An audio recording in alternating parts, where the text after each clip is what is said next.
Okay, so let me go on to this, because I think this is a very interesting map. And this is based on actually a very old concept, which again goes back well over 2,000 years, and is not only in Western culture, but you find it in a number of world cultures. It's the idea of 5 elements. So a lot of the work I do is around what I call core presence. And one of the main maps we use is that our full presence incorporates all of these 5 elements. And I want to talk a little bit about each one, because there are some very important principles. So this is our physical self. This is our emotional self. This is our mental self. This is our inspired self. And this one is extremely difficult to name. I'm never really sure what to call it. So sometimes I just call it no self.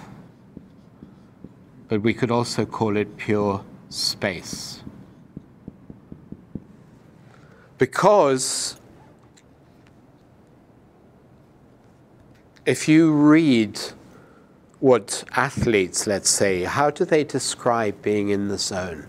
It's very interesting to read how they describe it.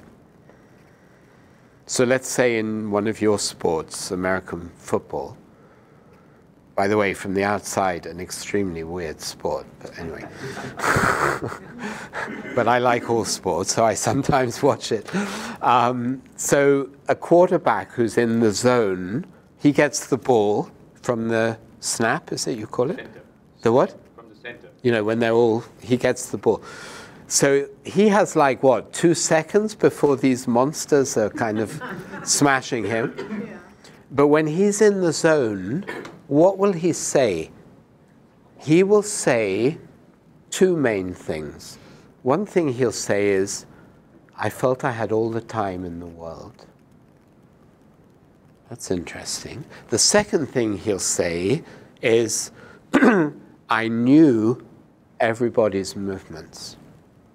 Just like that. I was totally connected to everyone. Now that's a very special state of consciousness. Yeah, you would agree. That's when this opens. Because his normal self has definitely expanded in that moment. Because for him to feel he's in connection with 20 other people and knows every single one of their movements, the boundaries of his normal self have definitely, at the very least, expanded. And he is operating in a much, much bigger space. Okay, let's talk about this one first, because this is a very foundation and very important. I'd be interested to hear something from you about this. Because when I talk about the earth element, which is our physical body, I'm not talking about, do we work out? Of course, that's good. But the reason I'm not talking about that is that if you go to a gym and you see people work out, most of the people in doing that are doing something to their body, which is still within this disembodied. It's like the body is a machine. I'm going to go and do stuff with it because I'll get fit, maybe I'll look good, whatever. But they're not connecting to the body. And this, by the way, is true of dancers as well. You can see dancers who can do extraordinary things with their body, but if you really know how to look, you can see they're not actually feeling their body really. The difference when you are in the presence of a dancer who's totally embodied is completely different. The effect for you is completely different. Because when we were all children, in the first years of life, we were totally embodied, right? Meaning that life was an intensely physical experience, moment to moment. We felt everything physically. You look at young children, you see this. And then we had to close that down. It's not a wrong. We had to close that down. It was too much. And probably we got told, it's too much. Your energy is too much. So we started to close that down. And we closed it down in a very literal way, physically. And we did two things physically as we grew up. One, we started restricting our breathing, because that dampens the energy. Secondly, we started tensing our body, because that also dampens the energy. And we did that so much that if you look at how most people walk around, what are you looking at? You're looking at a kind of walking tension pattern. It's very interesting to observe just how people walk, because you see a huge amount of tension and often very little breathing. And I think one of the reasons why things like yoga are so popular now is because when you do a good yoga session, it's not just that you have a physical workout, but your whole being opens, right? I guess you walk out after a Bikram yoga and you're seeing the world differently. You're feeling the world differently. It's like this system gets activated, right? Would you agree? Yes, a very heightened sensitivity. Exactly, exactly. This is exactly my point. That we have dampened that down. And this is not to do with workout, it's to do with how you connect to your body. And this has, again, multiple implications, because if you look at a lot of speakers at conferences and they're just speaking from here, it doesn't matter how interesting their content is, it will be fundamentally boring experience. They could have the most interesting ideas in the world, but if they're just presenting from here, you're getting a very small part of the potential impact. You know, you could go and see Hamlet one week, extraordinary piece of writing, and you could be bored rigid. And a bad Hamlet is a nightmare. It's 4 hours long. You want to cut your wrist, basically. But you could go and see it the following week with a different actor, and you would be hanging on every word. Now, why is that? It's nothing to do with the content. It's that in the second case, the actor's body and emotion were open. But very critically, the body. Very critically, the body. And in the work I do, we do quite deep somatic work. And you see that. You've been there sometimes at the end when people come and stand in front of the group again. So one of the things is that suddenly their body is open. And this makes, it's like a light has come on. It's very powerful. Yeah, it's practice and risk. Yeah, yeah. Sure, all of this, yes. It's a little scary, but it's break through it. Well, this is important what you say, because fundamentally, this is also about showing up. Since I'm very interested in leadership, there's a whole part of leadership that is about how fully will you show up. So in the emotional realm, and this is, by the way, the biggest gateway we have to go through, because one of the things we have to get over in the emotional realm is the idea that some emotions are good and some emotions are not good. And this is a big fixation, mainly of this part of us. Yeah? We have to get to a point where the water of emotion is simply allowed to flow without any opinion from our rational self about whether it's good or bad. This has very big implications. Because so long as we're in the fixation that some emotion is, I don't want to feel, we're keeping our whole system in a kind of lockdown. And this is always one of the big thresholds, and it normally won't happen till at least the second day, where suddenly people start to allow the feelings that are carried in the system to actually start to move. One of the favorite exercises I do with a group is I ask them overnight to write a poem. Engineers can have an interesting reaction to this. Well, I could write a poem. I'm sure you can. No, I'm just saying. I'm just taking that as I'm teasing you. But and the poem must be about something that really matters. So there is actually always a lot of reaction. Anyway, the next day people come in and we sit in a circle. And apart from the fact that we hear wonderful poems, people often start crying.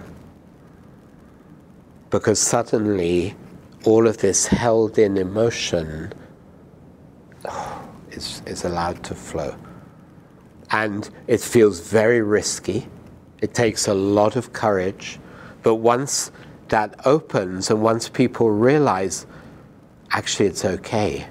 In fact, it's more than okay. Because if I am in the presence of you doing that, and I allow myself to be really touched, something opens in me. So this is one of the big gateways. Let's say you're in a meeting and you're trying to decide something, and you're the leader, but actually it's clear that people are having feelings. So what is your capacity to actually say, okay, let's just give space. Let's give space for a moment to hear some feelings. In the perspective that feelings do not need to be fixed. This is just a very fundamental principle. Feelings do not need to be fixed. And how often do we, even with an employee comes and they're emotional, and the first thing we do is we try and fix their feeling, right? This is usually a very big mistake. I work with this constantly coaching leaders. Because if you will simply hear the feeling, receive it, give it space, 9 times out of 10, what happens then is movement. Movement. And let's say someone comes in with a big problem, but you actually give space for how they're feeling, really give space for it. And this is a big competency. 9 times out of 10, within 10, 15 minutes, they'll have started to come up with the solution because their system has been allowed to move. Does this make sense? This is a very, very fundamental point. Let me give you 2 quick examples because I ran 2 CEO retreats in New York just before Christmas. And they were wonderful. We worked on this in real depth. And when we were working with this, there were a couple of 3 actually that really was very interesting. The first was a guy who runs the biggest nightclub business in Vegas and New York. And he was actually one of the most aware people in the whole group. It really taught me about not judging people by their profession. So he said, listen, last week we had an incident in the office where someone did something illegal and I had to call the police. The police came in, handcuffed this guy and marched him out of the office in front of everyone. And people were really shocked. And he said, I called a meeting afterwards and I said, listen, I'm really sorry, I had to do that. Not possible what he did. Sorry. And he said, I totally get it now. All I needed to do was take 10 minutes and say, let's just talk about how shocking that was. Just to hear, he said, I realize now all I needed to do was just hear how people were feeling. And we would have gone on from that incident in a completely different way. That's what I'm talking about. That's all. And yet it's so big. because we don't do that, because we're constantly making feelings negative. There's no such thing as a negative feeling. However, in the interests of time, I want to move on. So the air element is very important. Of course, it's all of your thinking, but there's something else that we deal with a lot in the air element. And it's what I call the inner critic. So it's that part of each of us that in certain situations produces a kind of inner voice that in some way puts you down. That some way says you're not interesting enough, you're not this, you're not that, you're too this, or they won't take you seriously enough. It's like an inner underminer. There is one of these inner voices that has become so recognized, actually at CEO and senior leadership level, that it's been given a name. And that's the voice that occasionally comes in that says, one of these days, they'll realize. One of these days, they'll find you out. And that's called the imposter syndrome. It's like one of these days people will realize you're just actually an imposter. And I remember the first time I heard this in a CEO, I was quite shocked. And then I realized, began to hear it more and more. So we work quite deeply with this when people want to, because this is not a helpful voice, and it always goes back, it always has an origin in childhood, and it needs to be released in some way. The fire element I want to talk about more, because the fire element is, it's like a very deep essence of each of us. And on the one hand, we could say it's our core values. It's our core sense of what most deeply brings us alive.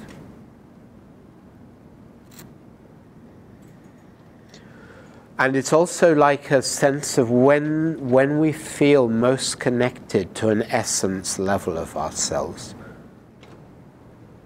At some very core level that's hard to define, but yet we fully know. Sometimes we have to get so far off here that sometimes life has to give us a shock. And then we realize, no, I've gone off track.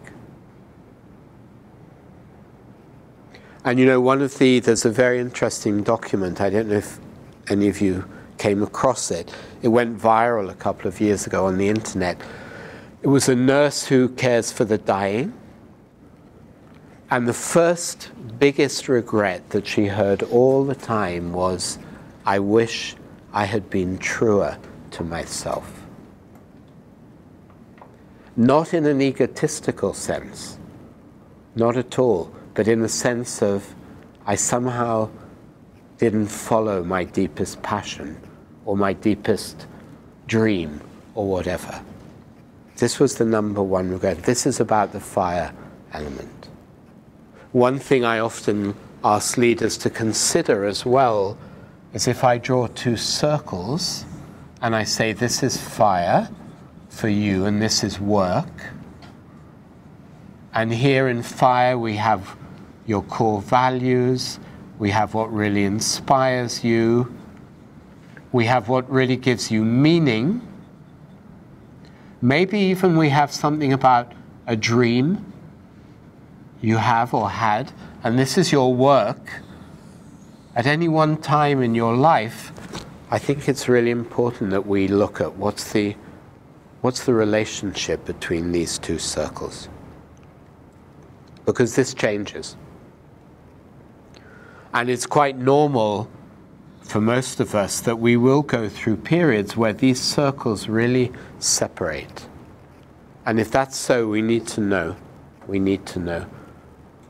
Because if this goes on long time, like months and months, I mean, in literature, this would be called a dark night of the soul. when these two really separate and you're spending 40, 60 hours, 80 hours a week doing something that you can no longer connect to a core of you, that's very problematical.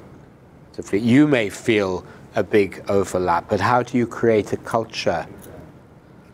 And this is not about targets, data, and numbers. And that's where also when you as a leader, there's something very important about leaders showing up every once in a while in a very deeply authentic way, which is very much about fire. It's not about loudness, but it's about authenticity, where people get your passion, your commitment. That can be very inspiring. And it takes courage. It takes courage. For a lot of people, it takes courage. Because it's easier to sit with the numbers and the targets. And then the final element is what I said about this sense of space. I call that spiritual. I mean, you don't have spiritual on there. Yeah, because it's a controversial word. Right. Spiritual doesn't have to be equated to religion. I agree, but it's still, for a lot of people, it's a difficult word. I would agree with you. But I want to try and locate this in a way that doesn't immediately put some people off. Of course, because when the quarterback is having that experience, I have all the time in the world and I'm totally connected to everyone, he is having a mystical experience. Let's be really clear about that. He is having the kind of experience that every mystical tradition has described, whether it's Buddhism, Sufism, Kabbalah, Christianity, Hinduism, Taoism. They all describe that kind of experience. But we've lost a framework for that, apart from religion, which has its own issues. Yeah. So with the fire piece, how do you suggest, Nicholas, we get a grasp of what those things are?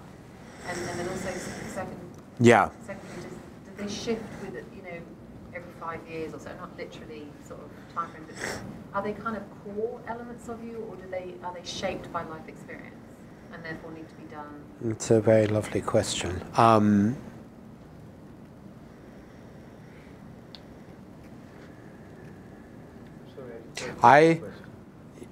trying to so values. I mean, from an intellectual point of view, I kind of know what values are. Yeah. I've seen some values exercises where you can dig in and find out what your values are, or what's your passion. I've got some sense of meaning and dream. But how would this is a little bit deeper than that, you see. How would we do robust work around figuring out what that actually was for each one of us? Like, if I wanted to find out what my fire elements were, how would I do that? But then also, as I sort of move through life, do life experiences shape that and sort of change those things for me, or are they sort of fairly... If this starts to really open in you, and this starts to really open in you, you will come closer and closer to some kind of feeling of your core. And I do think, or I do feel and experience that, yes, each person has like a kind of essence, like that they come in with. And that can get very closed down and we can go very off track in our life for many kinds of reasons. But the moment we start to really intentionally open ourselves, that essence can gradually really flower. Because it's much more than I know my values. Right. I'm talking about something deeper than that. When I talk about that line of essence, it's beyond, my values are a symptom of that, but my values can also, it's a certain level, but there's a deeper level of people. And that's really interesting when we touch on that. So and that comes out in different ways.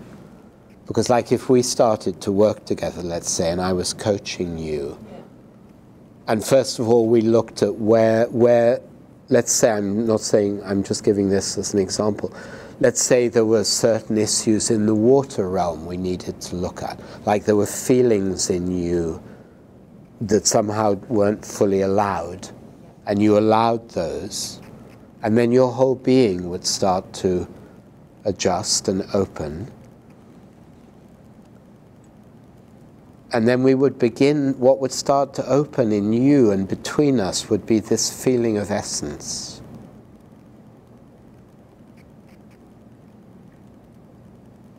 Which is in a territory far beyond something we can analyze. Right, so that's... It's something it even starts now. Can you feel?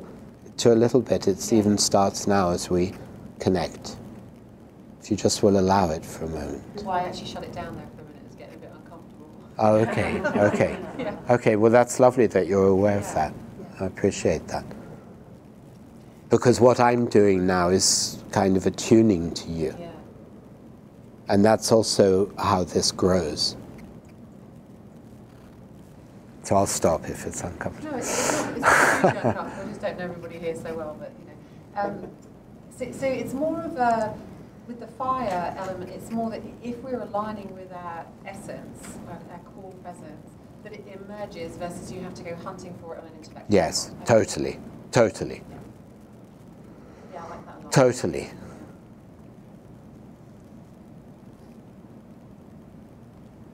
There's a big problem with our mind.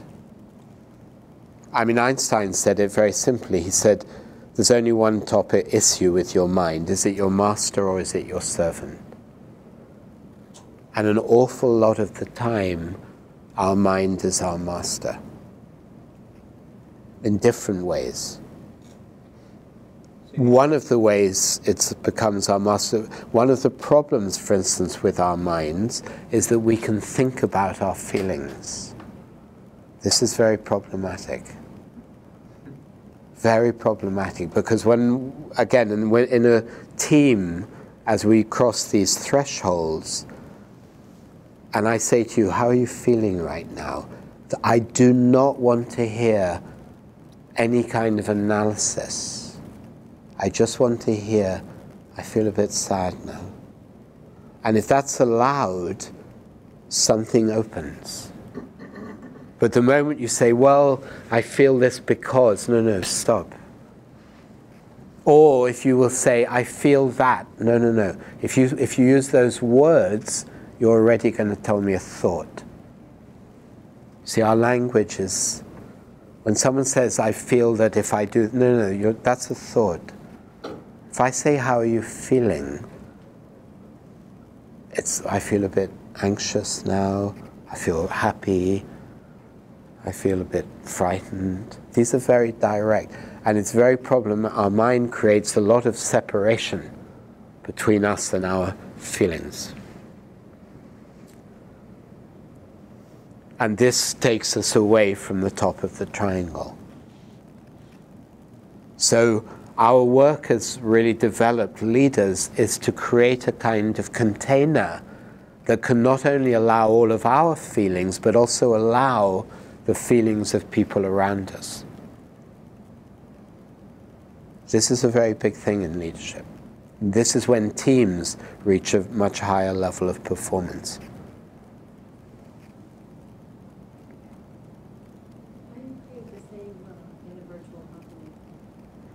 In a virtual company, I think that's a very interesting question. Give me more example of what you mean, Karen. Having the same room, Yeah. having the meeting, Right. looking at each other, and how do you create that same? Where you would never have the meetings, or Well, you might do it using the internet or Skype or something. How do you do that?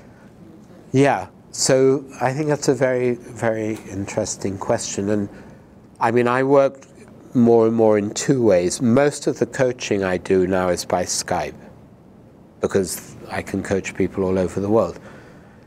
That's got to the point where it's almost the same as being in the room with the person.